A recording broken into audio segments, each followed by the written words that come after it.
Thebes, the 9th day of the 3rd month of Akhet, 714 years before Christ. A 14-year-old princess walks through corridors carved from limestone that has stood for 1,000 years.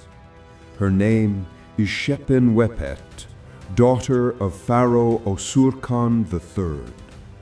She wears white linen so fine it took 6 full months to weave. Gold circles her wrists and throat. Her hair carries the scent of myrrh and frankincense. To the world, she is being prepared for the highest honor a royal daughter can receive. But she is terrified. These corridors lead deep into the temple of Karnak. First come the public halls, where thousands leave offerings. Then the courtyards, where priests perform ceremonies in full view of the masses.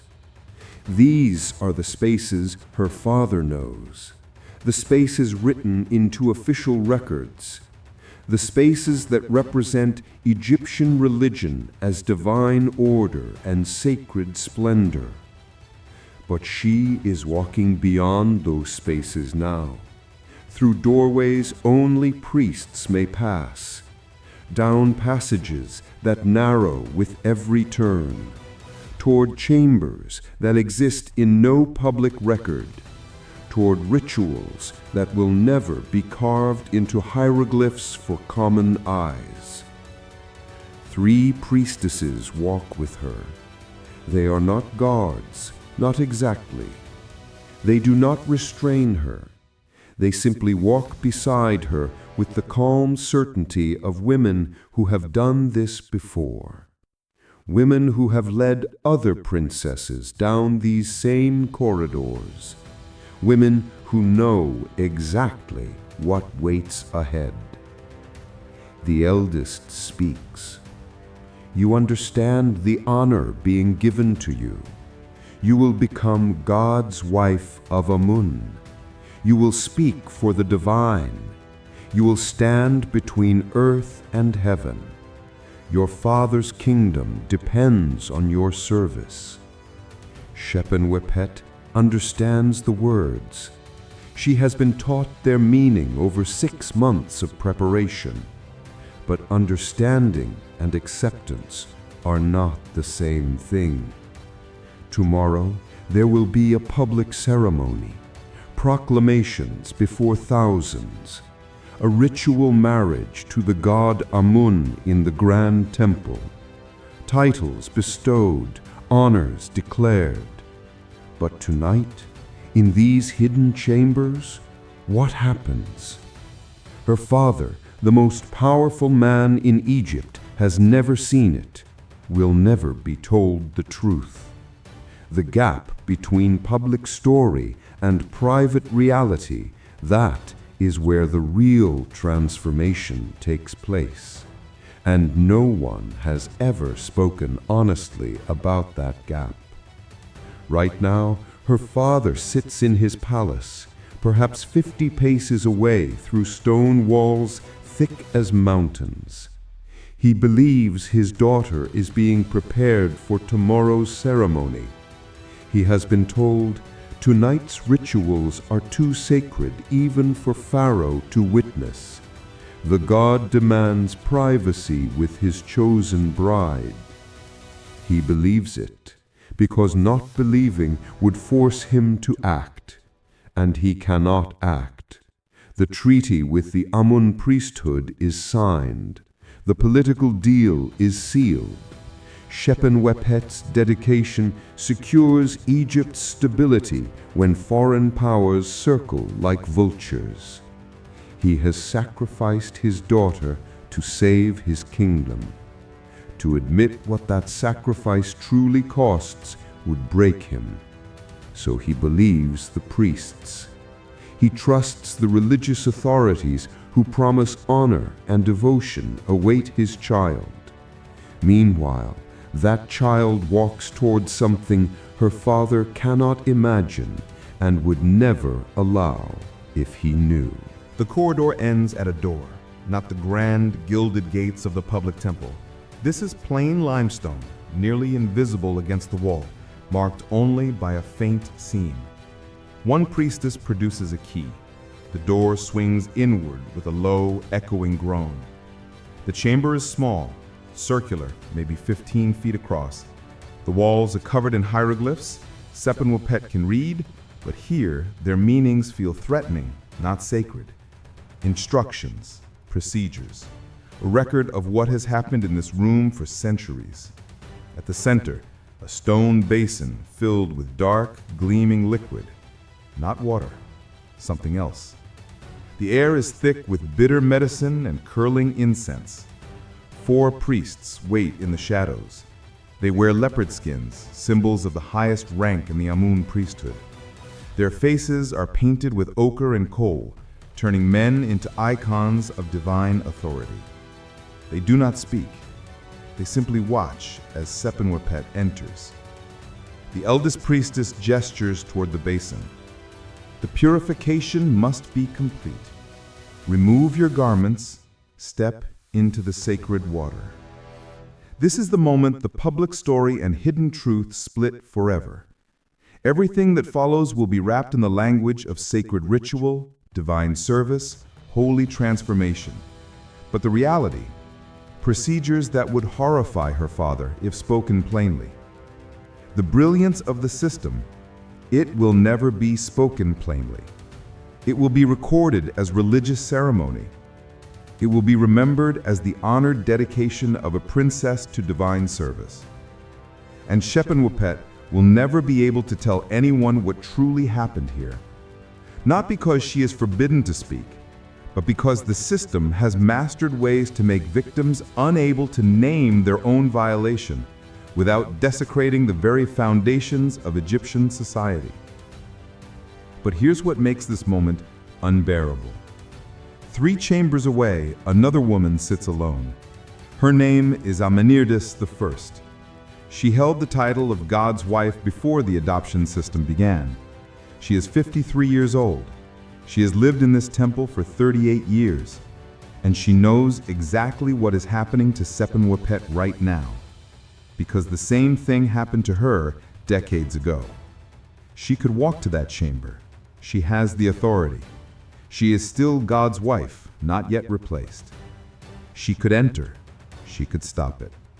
Instead, she sits in her quarters, hands clenched, breath carefully controlled, while sounds that should never exist drift through stone walls. She tried once, long ago, to warn a younger girl. She was subjected to purification rituals that lasted 3 days and left her unable to walk for a week.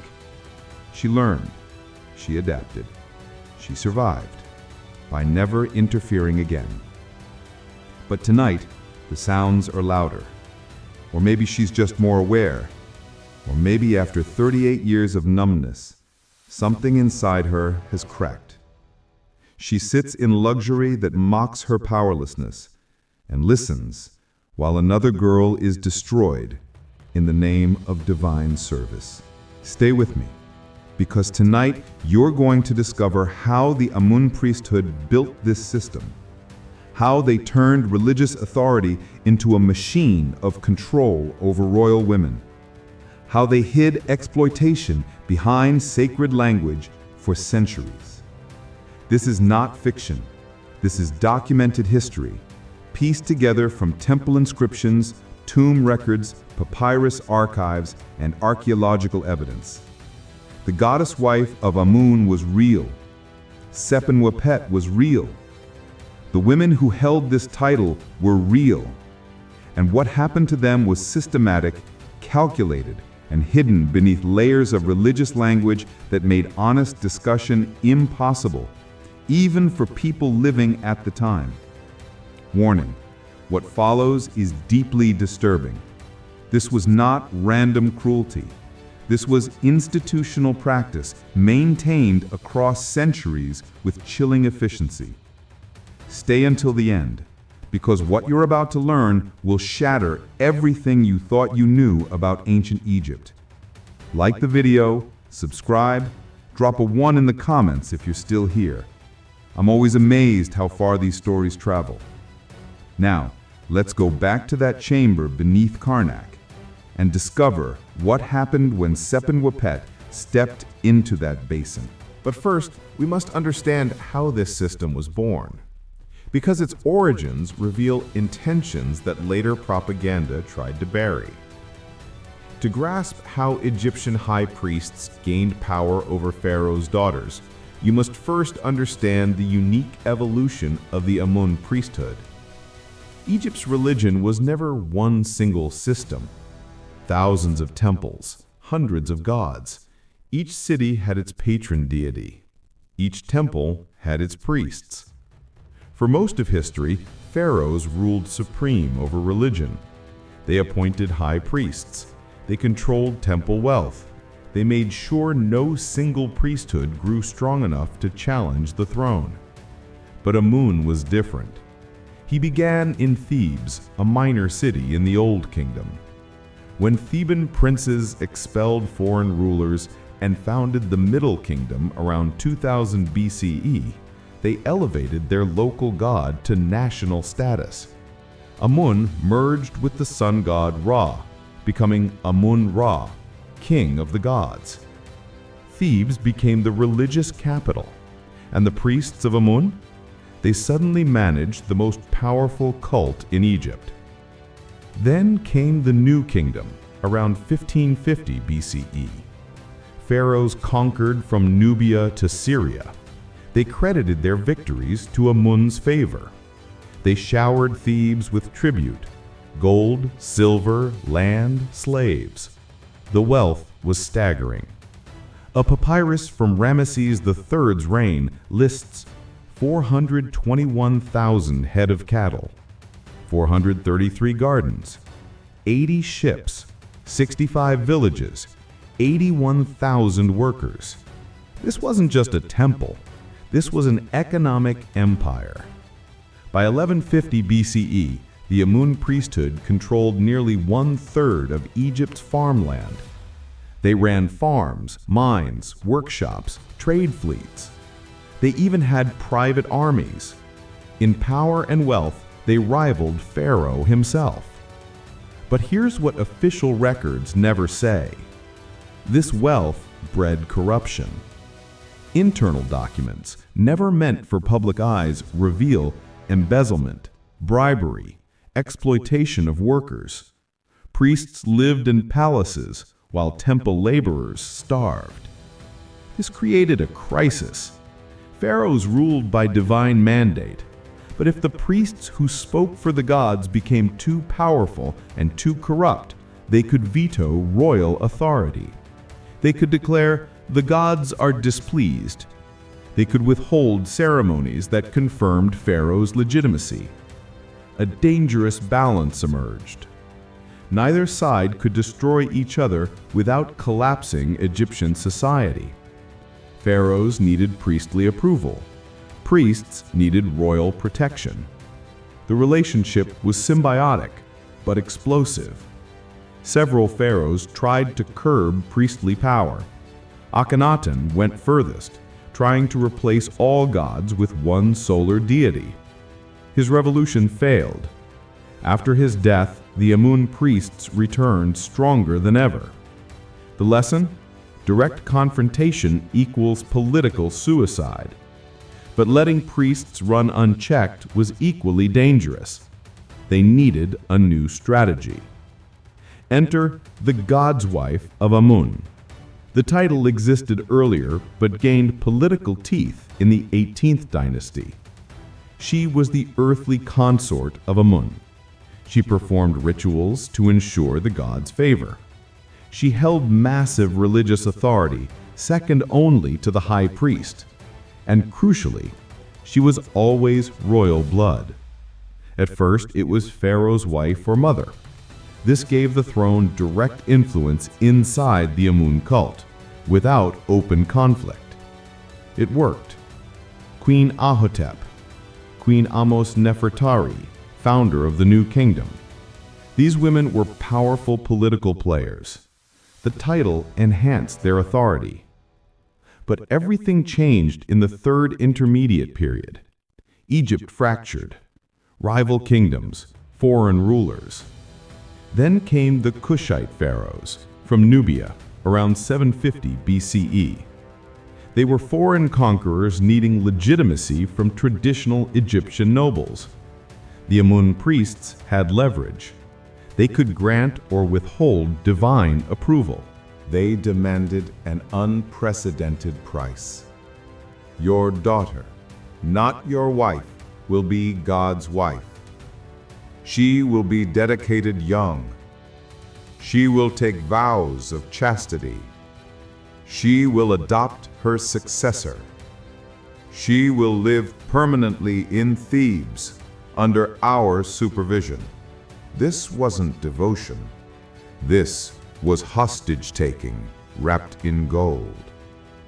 Once set, every later pharaoh faced the same demand. The first under the new rules was Amenerdes I, dedicated at 13. She adopted Shepenwepet at age 12. A chain was forged. Each god's wife adopted the next pharaoh's daughter. Loyalty ran through the priesthood, not the royal family. Adoption served one purpose: permanent extraction. Pharaoh could never reclaim his daughter. She legally belonged to the priestly line. They were among the richest women in Egypt. Shepenmepet II controlled 7 major estates in Upper Egypt, 3 in the Delta, 2 trading posts in Nubia, 3,000 craftsmen, 15,000 farm workers. Revenue equaled 2 tons of gold per year. Real power, but zero freedom. They lived in luxury prisons, surrounded by priests. Every move watched, every word reported. And beneath the gold, initiation rituals kept secret even from Pharaoh. Isolation that broke human bonds. Control disguised as purification. Exploitation dressed as sacred marriage. All hidden in fragments, in what records omit, in underground chambers never mapped, in traumatized bones of mummies. The basin held natron water, used in mummification. Symbolic ritual death. Her old identity dissolved. She removed her fine linen. It was folded with ritual care, sealed away. She would never wear it again. The water was cold. Natron burned her skin. Priests chanted in ancient Egyptian, references to death, rebirth, dissolution of self. A copper razor removed the last of her hair. Not just symbolic, practical. No body hair equals instantly recognizable as temple property. No escape, no disguise. She was told, do not cry out, do not show distress. Resistance equals unfitness for divine service. She passed the first test, silent. Except for shallow breaths she couldn't control. They dressed her in plain priestly linen, identical to dozens of others, from unique princess to interchangeable part. Then the inner chamber, walls painted with Amun in full arousal, not abstract fertility, instruction manual in iconography. High Priest Montuhotep stepped forward, 63 years old, 30 years in power. He had initiated 4 gods' wives before her. You are no longer Shepenwepet, daughter of Orsorkon. You are the god's wife. Your old self is dead. What remains is a sacred vessel. He pointed to a stone platform. Lie down. The consecration must be completed. She understood with sick clarity. 6 months of sacred union lessons, all euphemisms. Now refusal was impossible. The door was blocked. She lay down. Historical narrator. The priests' painted faces showed nothing. They were not men. They were divine agents. Their actions beyond judgment. She was 14. She knew. This had nothing to do with gods, everything to do with power. To resist equaled sacrilege, equaled delegitimize her father's rule, equaled invite divine wrath on Egypt. Submit or destroy the kingdom. No third choice. She lay down. What followed was violation framed as worship. Multiple priests, coded records. Quote, "The divine marriage was consummated. The God received his bride." Unquote. Years later, archaeologists read it as metaphor. Only cross-referencing with architecture, injuries, and comparative systems revealed the literal truth. At dawn, they dressed her as a goddess. Gold, lapis, crown, trauma hidden beneath regalia. 6 hours later, public ceremony. 10,000 witnesses, her father on the throne. She walked with calculated grace, every step agony. A woman shouted in Nubian. Guards removed her. Dissent silenced. Chepin Wepet spoke the scripted words, "I am honored beyond measure to serve as God's wife of Amun." 10,000 people heard consent. The system had manufactured it. Comment 1 if you're still here. Like, subscribe. Next, how the system isolated her, how it broke witnesses, how it forced victims to train victims, and how it finally ended, not by justice, but by Persian conquest. Stay tuned. The truth is darker than the gold.